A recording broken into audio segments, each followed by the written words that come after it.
we're continuing with our Black celebration of Black History Month. And so today we have a visiting artist with us, and she is Miss Sheila Hall.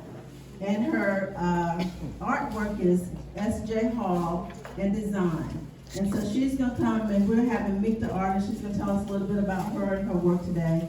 So you've already viewed, some of you have seen her artwork in the hallway. So she's going to introduce us to that, okay? So here she is, Miss Sheila. Thank you. Good morning. Good morning. Good morning. I was just telling Debbie a little while ago, this is an honor for me and a blessing because my grandmother was a nutritional site manager in Duplin County up into her 80s. She retired from her own restaurant business, and she continued to serve the community in this way. So I'm happy to be here today because I know how important this program is, and to be able to come out and socialize and fellowship and get good nutrition. So good morning, I'm Sheila Judge Hall. I'm originally from Duplin County, and I retired here in Raleigh via Anchorage, Alaska. Now that's another whole talk I can come give you one day of the 25 years I spent in Anchorage, Alaska. But after college, I went to college at East Carolina University, the School of Art, and my mother, sitting right over here, Rebecca Judge, as you can imagine, if your child told you, well, I'll go to college, but I want to major in art, probably the first thing on your mind is, oh my God, they're going to be a starving artist. So Mom said to me, well, at least get an education degree. So we came to a good compromise. I majored in art education with a concentration in textile design. I didn't know where that would take me, but it really was the best. I've thanked my mother many times for that suggestion that I make sure I get the education degree, because I ended up teaching art for 20 years. Then I became a principal. And with that educational background, I became a principal to advocate for the arts, because you know how many times they try to cut the arts out of the program, and I would go speak before the school board, and one day I said, I think I could speak louder if I was a principal, if I was an administrator. Plus I get a little more pay.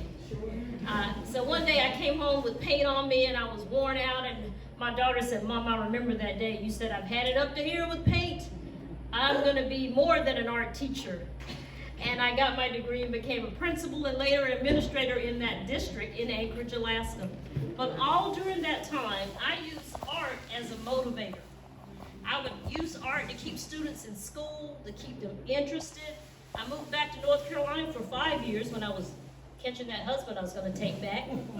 And at the high school, I taught students, and some of the at-risk students is what they called them then, that were about to drop out. I got them involved in the art club. And to stay in the art club and the Art Honor Society, you had to have good grades. And so that motivated them, and I was able to pull creativity out of them that they didn't even know they had. So I've always used art to build self-esteem. Well, thank God, after 30 years, I decided it's my time. I retired, and I moved back to North Carolina, closer to Mom, and before that, about 5 years before that, I started to do more and more painting. Now at East Carolina, it was very abstract, and a lot of times my mom would say, I don't quite know what that is, but the colors are beautiful. But I learned the more I painted, and I painted from life and experiences, that my bold colors could really speak to other people. This one is called array. An array just means lining up the patterns. So the bold colors and the patterns, of course, are influenced by my African American heritage. And I continue to paint big, bold colors like that, and we'll look at some more in the hallway. But like I said, I paint from life experiences. So